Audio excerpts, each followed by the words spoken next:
Now welcome to a review of the 5th episode of The Penguin on HBO Max or HBO. Or just Max. Whatever it's called. I know I do that like every time. Don't know why. Anyway, let's kick it off once again with Naboo's thoughts on this episode. Better late than never review. Sorry, we're a little behind. Sorry. Again, I think Penguin's only getting better with time.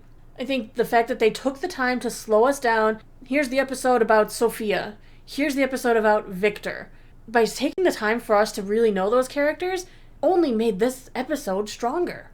I agree. Like, usually you don't, at least I don't love when it's like every episode's going to be like a backstory episode. And you're like, come on, you're kind of slowing things down. Started putting all that together. Yeah, really you're seeing everything come to fruition. How everything's gone to hell, which is perfect. Crazy. It's like how do we get to an ending of any sort of relative peace among the families? Well, we see the Maronis and the Falcones perhaps I knew I was Gigantes. Yes, we Sophia would be very mad at you. I think I would probably been shot. I think you'd be going the way of Johnny Viti. Yeah, I would have been shot. So that shows how long I would survive in one of these mafia type shows. You might make it longer as a penguin henchman. I would be Victor. Let's be real about it. You would I'd be the innocent kid, just kind of like learning the ropes, and who has love for Penguin and yet wants to run away until I realize that's my only chance at real life. I know that a lot of this show has borrowed material from like two popular Batman runs from like Darkest Night and The Long Halloween, I believe. Who? Batman? There's a character named Batman in this? We're just borrowing from his comic runs. Okay. What's cool is that I really liked Sophia going back to being a Gigante, because Sophia Gigante was in the comic books. She was an actual, character. I think she was married to a Falcone. What's funny, though, is the Sophia we know from the show, very tiny, slight wisp of a, she's a small person. In the comics, Sophia Gigante means giant in Italian. She was a tall, broad-shouldered woman. She definitely fit in with the gangster crowd because she was a bigger gal. She could take care of herself. She could handle herself. And then this version of Sophia is much smaller. But she has that bigness about her. Yeah, well, we've seen she could be physically violent in the Arkham episode where she bashed some skull. She killed Magpie. Literally, yeah. It was interesting watching Sophia really come into her own in this episode. Taking charge, killing off the rest of the family. She kills them all, blames everything on... She pins the whole thing on Johnny Viti. Yep. And now that he's dead, he's disappeared for good, so really all signs point to him, right? Well, they do, actually. Like, I don't... I mean, even though she's thought to be... He was sleeping with the boss's wife, and... Yeah. Is it a surprise that he killed him? Yeah. Well, I liked her to the police chief when, the chief is... They're having that conversation, and she's like, what you really are upset about is, you're not getting your kickbacks now. Well, yeah, and he was from Batman. The movie, he's actually from the movie, too, which was cool. Yeah, I kind of liked seeing the characters from the big screen pop over, because this show really is doing a wonderful job as bridging the connection, being in the show. It fits perfectly, like a glove. It fits even without Batman. You see the series is if they try to pick up after a movie, they don't do well. This is great. We also got to see the more ruthless side of Oz. He has to be. He's like, I kidnapped the Maroni's son, the Maroni's heir. I took Sal's son, and you know what I did with him? Murdered his wife and son. Burned them to death. Yeah, that's hard. It's hard and you know what? He probably had the son hopped up on drugs, or else why would the son have gone to mommy covered in gasoline? Yeah. Well, he probably was... They probably popped him full of drops and said, go to mommy, because he didn't look in any sort of capacity. No. So I wouldn't be surprised. And it's great because the show doesn't need to tell you that for you to make that assumption, to make that leap. No. Because the show is expecting you to have knowledge. They've shown you how things work in the world. Well, plus they treat you with like you're not an idiot. I like shows that don't need to explain every single thing to you and treat you like, well, you probably wouldn't catch on to this, so we have to kind of tell you. Like, they probably clearly drugged him first, or else why would he have walked over there? Yeah, you don't need to explain everything.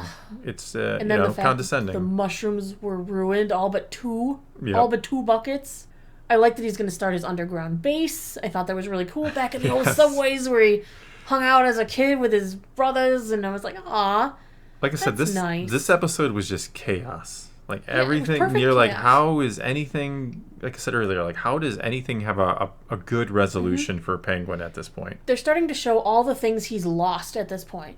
He now has 2 crime families who he knows in his head. Well, he's underestimating Sophia yet. But he's got 2 crime families working against him. I don't know if he realizes that Sophia's doing as well as she is, but that's 2 families. He's got enemies on all sides of him, so much though that he got scared enough to move his mother, which is a danger unto itself because clearly they made sure to show us, the audience, Victor was seen moving her. Yeah. Plus that guy could easily be bought by the Falcones, the Gigantes, the Marones, any of them Italian mobs who are easily going to come and take her. Plus, she is unstable, too, so who knows what she's going to do in this situation as well. Yeah. Or if somebody else shows up to take her, like, is she going to get herself killed? Or what are they going to do to her? Like, what are the Maronis going to do if they get their hands on her?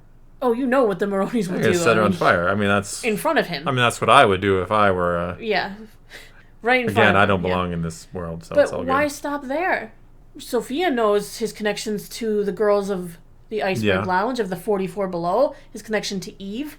Yeah, and she didn't go into hiding. She just was like, well, I'm just cutting ties with you. Come back when you're on top again. She's risking a lot by not going into hiding. Oh, no, she's risking her life and the life of other girls. Her girls, yeah.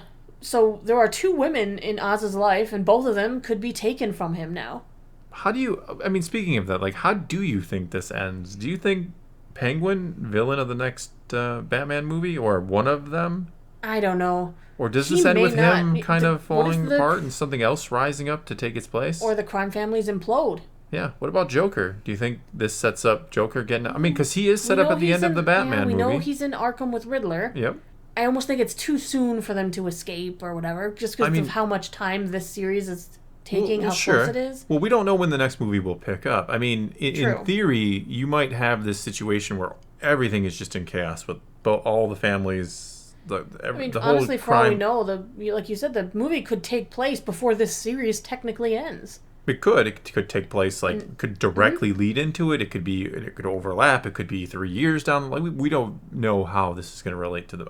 I'm assuming some sort of relation, right? It will, definitely. The way they've connected these 2 are brilliant. And so my kind of prediction is you just have, you have chaos, you have anarchy between all the families, everything. The whole, crime industry is a mess, and that's when you bring in Joker. You bring in that extra incendiary device, and you let it go and see what happens. I don't know. Just a guess. I like though that Vic, he gained a lot of confidence in this episode after what had happened in the last episode. He's really coming into his own now. He's shown a lot of character growth in terms he's of now becoming coming a better. To terms with the choices he's made. Yeah, that's the last episode. He decides I want a better life, even if that means this life, which he knows is shady and dangerous. Right. Quite clearly. But I think he also can see that Penguin there is a spark of good in him, because he hears the stories that Penguin tells about his experience working with the mob and stuff when he was a kid. Yeah, every time he tells a story, it's a positive story about when he's young. Like, they used to ride through the neighborhood and his goal. Respect. Yeah, it was all about respect, and he would help the people. Like, Penguin wants to be a good person. He wants to be loved in that respect. Yeah. He wants to be admired, feared, to no doubt, but he wants that admiration that he had for them back in the day. He wants to be that kind of crime boss who takes care of the people. Yeah.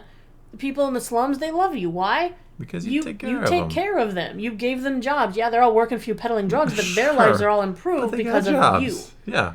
And you're still making the money, or you're doing your mob stuff. Yeah. He wants to be that, and as an audience member, you wanted to be that too, and then you see him do something horrific, like set a son on fire walking to his mother. Yeah, you take the good with the bad. You do. It's just, it's incredibly stunning, and I love that about this show, that 1 minute we're rooting for him, he's going to get the mushrooms back, this is going to be great, and then you're like, oh my god, what did he just do? He just set them on fire. He just murdered them because he knew he could. He knew he needed to, because he now has to wage war against the Maronis. Well, he thought Maroni, in prison was going to get shanked there. He was trying to kill Sal that day, too. Yeah, but that didn't go so well. No, it didn't.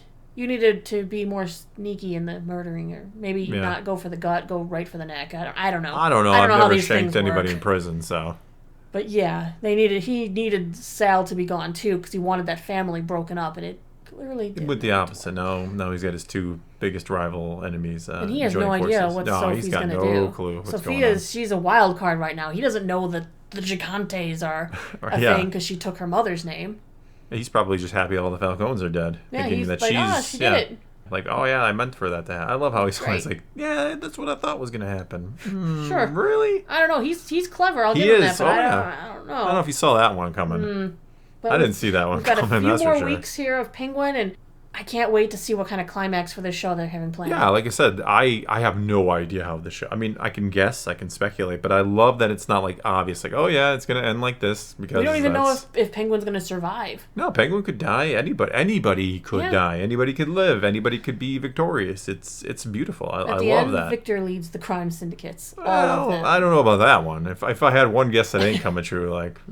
but Victor, he's such a great character. Like, everybody's a great character. You care about everybody, and you're... at the same time realizing they're bad people. It's so, it puts you in that quandary of rooting for, like I said, murderers and people who set other people on fire. Evil, which is, in a way, yeah. It shows like this that make you think, that make you want to talk about it. I wish Hollywood could do more of this. Well, not, but not, This is like it's a morally gray story. I kind of actually did a video talking about kind of the opposite of this yesterday on my channel. Like this is fine. It's morally gray. Everything's kind of different shades of bad in all reality, and that's fine if that for this type of show. But you don't want everything to be like no, you don't want everything. Though I agree with you. There could be more complexity in stories like this, where you are, like Andor is a different type of moral complexity. It's more the good guys being in bad situations and having to do horrible things. Well, at least when this show is over, I will be sad. The next week, Dune Prophecy starts, and I will be happy again, I hope. Yeah, you are the Dune expert around here. Should be hopefully good. If it's anything like this, I mean, we'll HBO tends to deliver. That's all I'll say. They seem to spend that time storytelling that needs to be spent storytelling. Yeah. Go figure. Not worrying so much about anything else, but here is our story. Yeah. All right. Well, I think that is going to be all we got for you this time. Now it is your turn. Take to the comments below. Tell us what you thought of this 5th episode of The Penguin. What do you think of the series so far? Whatever the case may be, leave a comment below. Let's talk some Oz. And until next time, thanks for watching.